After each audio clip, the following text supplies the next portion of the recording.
Hey everyone! In today's video, I'm showing you how to invest using Robinhood, whether you're on your phone or your computer. It's super easy. Let's start with the web version. Once you're logged into your Robinhood account, head over to the search bar. Just click the little magnifying glass and type in the name or ticker of the stock you want to buy. Click on that stock and you'll land on the details page, where you can check out all the important info like price charts, earnings reports, and analyst ratings. When you're ready to invest, simply enter the dollar amount you want to spend. Click Review Order and follow the prompts to confirm your purchase. That's it! You're an investor! Now, if you're using the mobile app, here's how it works. Open the Robinhood app and tap the magnifying glass at the bottom of the screen. You can browse by category or just search directly for the company you're interested in.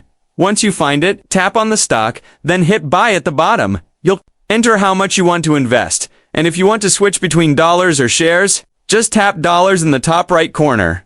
After that, enter your PIN, tap Review, double-check your order, and swipe up to place the trade. And just like that, you've bought stock using Robinhood. It's super beginner-friendly. But always remember to do your research and understand what you're investing in. If this helped you out, drop a like and subscribe for more bite-sized finance tips.